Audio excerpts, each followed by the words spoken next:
Hello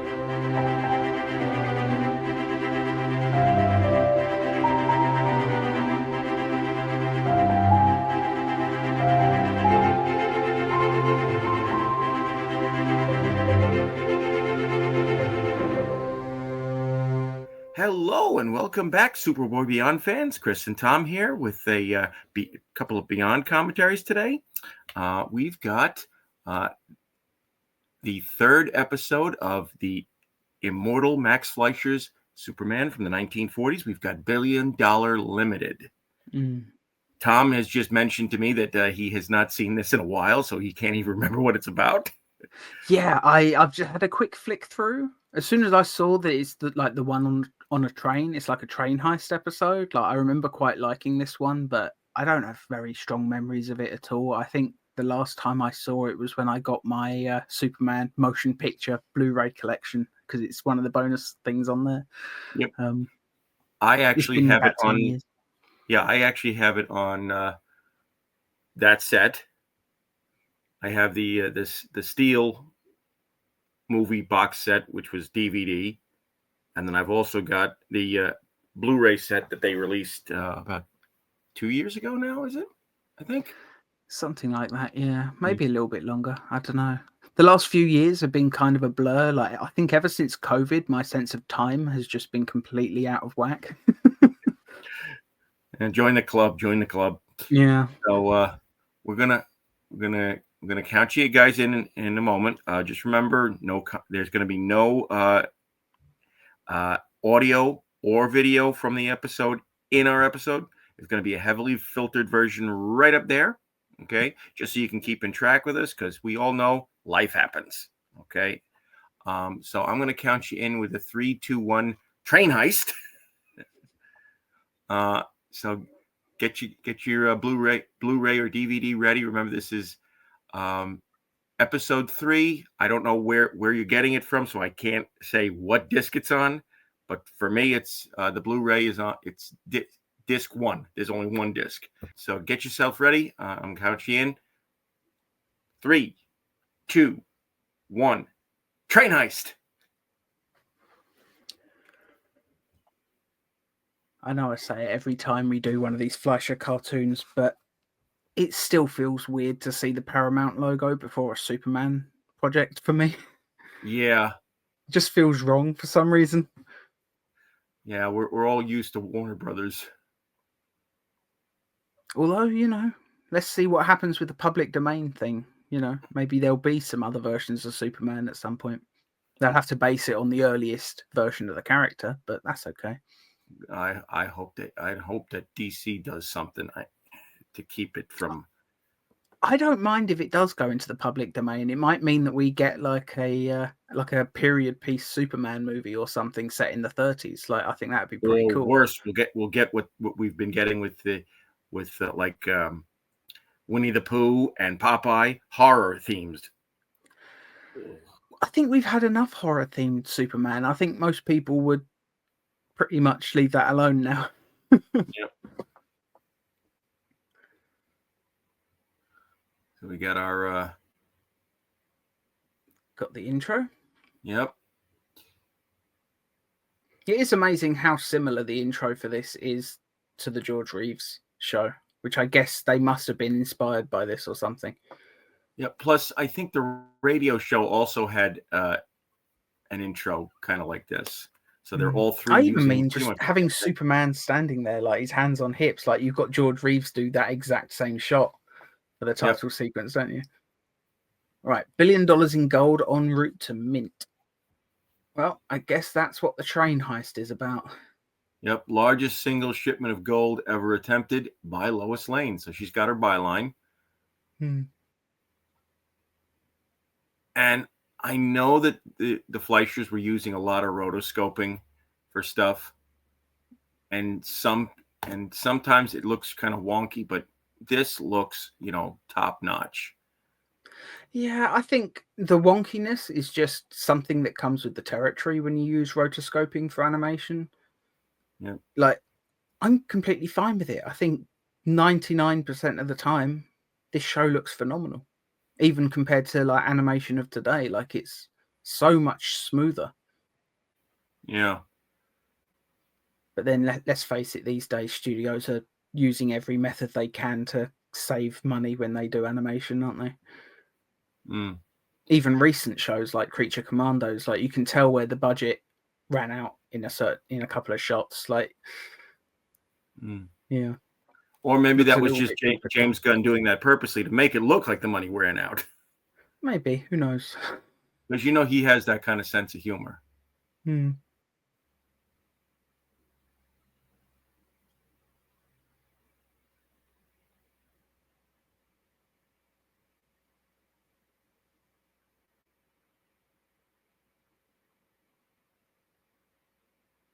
So our group of thugs have not a rocket car, but an armored,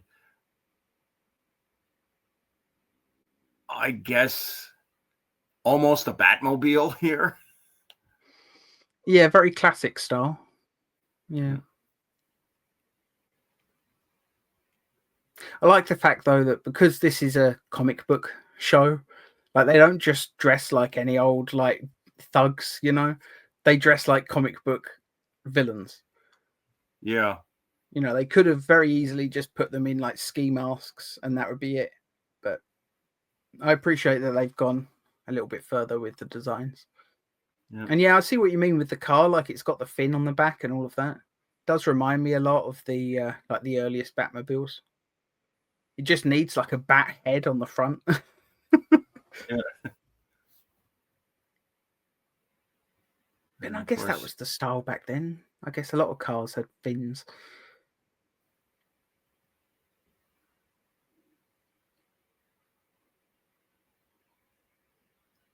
And of course, we've got Lois getting into the midst of the action, picking up the Tommy gun. Mm.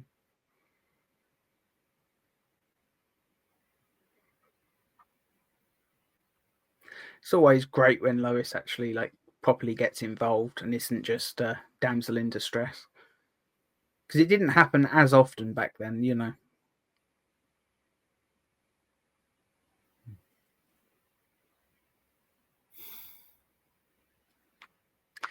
Is that the first line of dialogue we've actually had in this episode so far?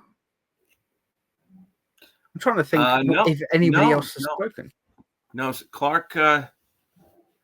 Clark did say something to her when she's boarding the train. He says, I'd go with you, but I have another assignment." Ah, I missed that.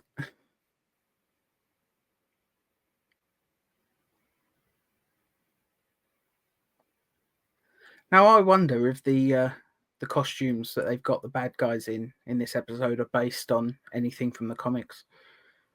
I don't think so.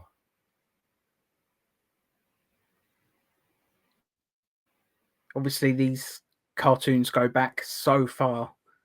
I haven't read most of the comics from this era, just purely because I prefer to read things with a physical copy. And, you know, getting hold of comic books that old is a pretty expensive thing. Unless you get one of the reprints. Yeah, I've got the Superman Chronicles, which I think goes up to just the very, very beginning of the Silver Age, but I haven't read all of it yet. Mm.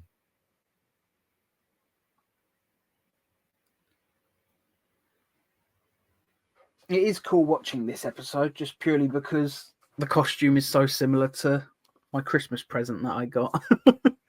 Yep. It's basically the Fleischer suit, just with a different color belt, isn't it? Yeah.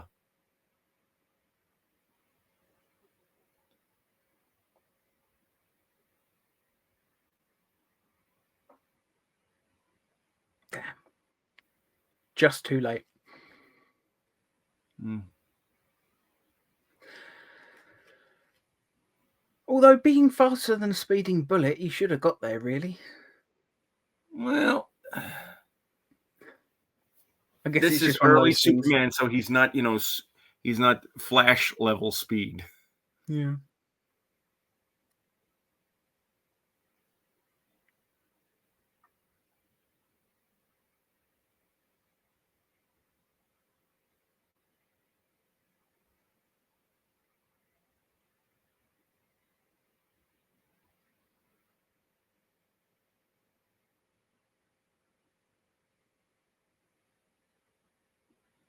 One thing that using is good with project this, on like him.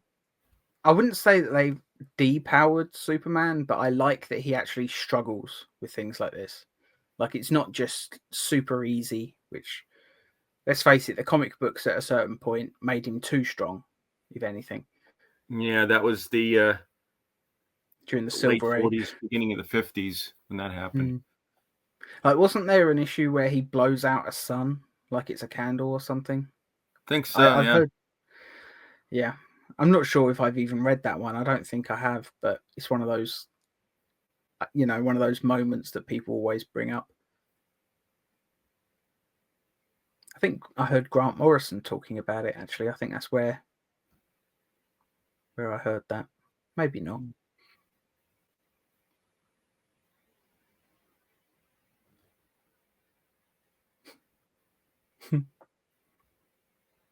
Yeah, that was a really fun episode. Yep.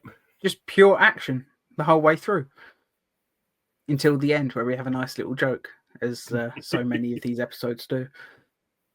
Yeah, really, really great episode. I don't know if I prefer it over Mechanical Monsters, but it's definitely up there. Like, I can see why I remembered liking this when I first scrolled through it earlier.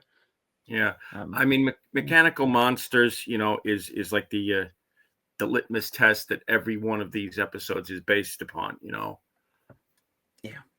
And, and remember, this is back at the beginning of, superhero animation. This is the first superhero cartoon, Hmm. not counting Mighty Mouse. Okay. Yeah. But I mean, this is the beginning of it. And, even the Fleischers were kind of figuring things out as they went along. Absolutely. I mean, like in the comics, Jerry and Joe didn't really have, a handle on what the level of his powers were. First he was leaping tall buildings, and then he was flying, and then maybe an issue later he was doing something else, and then it was like his power levels were fluctuating from issue to issue. Yeah. It's almost becoming like he's a Deus ex machina, Yeah, his powers are just whatever the writer needs in any particular story, you know? They would Yeah, invent new powers for him all the bloody time in the Silver Age as well, yeah.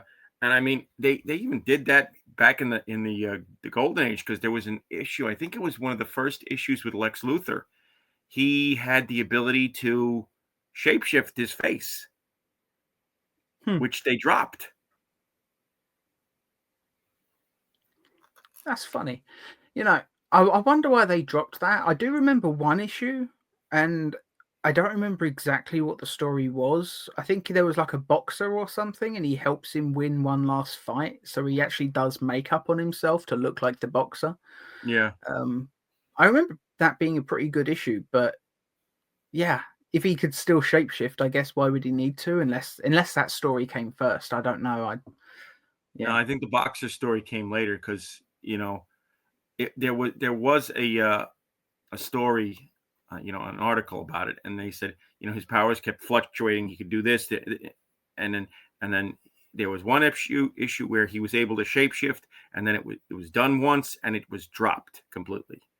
Yeah. So I'm thinking that maybe the sensibilities of the 40s, they looked at it as like that's too much.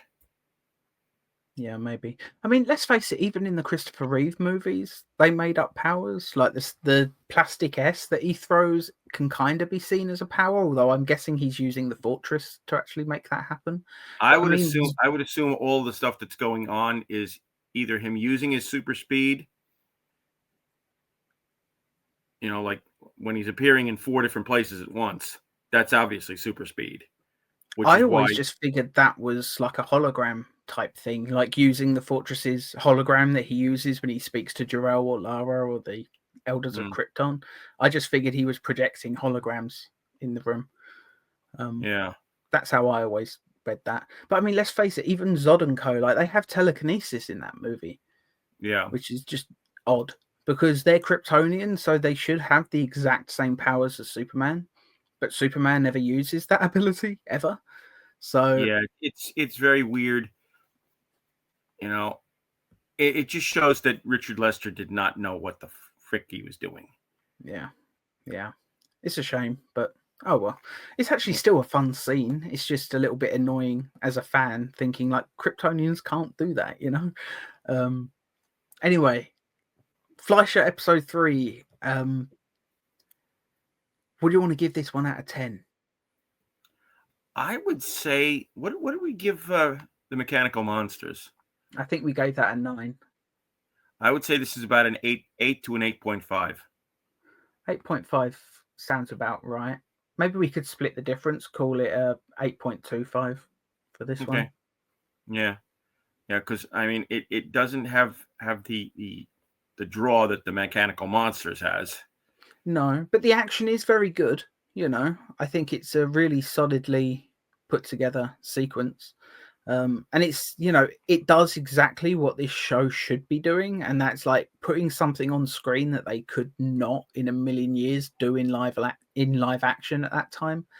You know, there's no way they could recreate this using like actual live action techniques. Like the George Reeves show couldn't have done this episode. Yeah, they probably could have tried, but it would have been nowhere near as good. So it's like the perfect. Well, there's certain parts about it that they definitely could have done. I mean, like the armored car, definitely they could have done. Yeah. Blowing up the bridge. I mean, they could use a. They could do miniatures, I suppose. Yeah. Him catching the train as it's going down. No, they wouldn't have been able to do that. Yeah, would have just been far too difficult. The scene where it looks like he's dragging the train, they could do that in live action back then. Maybe it would have been very, very expensive. This episode would have been so expensive. Like it would have been probably the entire budget for the whole season of the George Reeves like Adventures of Superman. If you gave the entire season's budget to one episode, they could probably just about pull it off. But yeah. 8.25 though. I think that's a fair score. Yeah. And I think leaving it at 8.25, it gives us somewhere to go as well, because it might turn out that there's like an episode later on that surpasses it in my mind. And yeah, otherwise we would have to start like putting in like really silly little scores, you know, like 8.81 or something stupid, you know. Yeah. But yeah, I think that's a really good episode. Very, very solid. What do you guys at home think? Is this one of your favorite episodes? Do you think the action worked? I'm guessing you're not going to prefer it over Mechanical Monsters, but there you go. That's just because Mechanical Monsters is kind of iconic. You know, the designs are fantastic in that. Yeah, I think that's a really solid episode. And it's a decent score, 8.25. It's not a score to be sniffed at, you know. Yeah. So thank you all so much. Don't know what we'll be doing next week. Actually, yes, I do. We're going to do Superman the Animated Series, Season 2, Episode 8, Mixtures Pixelated. And yeah, it's obvious why we're doing that episode. It's just a great episode, and I wanted to watch it. So we'll see you next week. Goodbye. Yep.